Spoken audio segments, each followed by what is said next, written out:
I actually want to flip this now, and I want to show you how you can help your kids flourish. Because I don't think most of us want to frustrate our kids. Well, the second half of Ephesians chapter 6, verse 4 says, Fathers, bring them up with the discipline and instruction that comes from the Lord. How to help your kids flourish. First of all, accept your responsibility. Accept your responsibility, parents, for that. That word, that phrase, bring them up, that's actually a word that means to accept your responsibility, to nourish or to feed them. And that's not just food, that's also spiritually. Now, we can get a lot of help with raising kids these days. And even today, we asked you as a congregation to commit to helping all these families, right? And send them all your money and things like that. So we do need help. But we can't abdicate the responsibility we have as parents. If you're a parent today, it's still your responsibility. Even if we have great kidsmen programs and you send them to a great school, it's still your responsibility. You can't pass that on. When you accept your responsibility, you need to spend time with your kids. And we hear the whole thing about quantity versus quality. The answer is yes.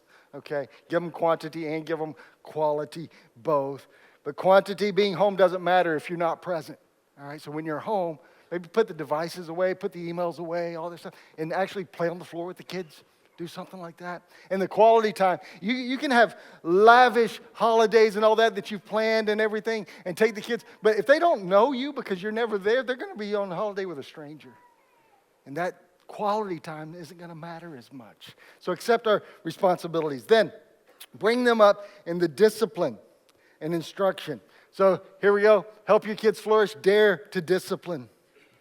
Give them training with correction. We all learn through discipline. Hebrews chapter 12, verse 6 says that the Lord disciplines those that He loves. Discipline is a touchy subject in our world today.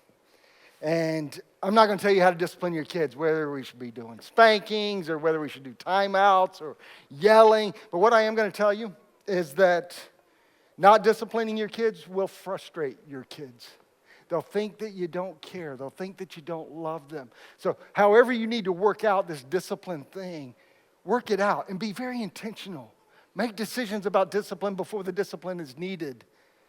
Okay? And then when you do discipline, it should be thought through. It should be slow. The motive has always got to be correction, not to make us feel better. When we discipline out of anger, that's not for correction and for instruction for the kid. Then patient instruction. If you want to help your kids flourish, give them patient instruction, teaching them how to think, not what to think. Giving them a go. We frustrate them when we try to do everything for them. If you've got kids, you know that very early on, they want to, no, I do it, right? No, I do it myself. No, I don't need your help. And they need your help desperately. But you wait until they ask for it. You wait till they want it. And if we're going to give our kids patient instruction, I think there's two words that we need to really let soak in right now. Patient instruction looks like this. Stimulation, okay? Asking questions. Teaching them to ask questions. Because we learn when we answer questions. We learn when we ask questions. Not just giving them the list of rules that says you do all these things, tick, tick, tick, tick. But why? Why is that important? Help them understand. So stimulation, make them think, help them think, and simulation. We set the example in front of them. What they see is what they will do. I know I talk to so many people, and I know I experienced it in my own life. All the bad things that your parents did or your aunties did or your grandparents did, you look at all those bad things and say, I will never do that. Right? And then what happens? Yeah, my mom was a yeller. I'm never going to be a yeller. Guess what I was when my kids were little? I was a yeller.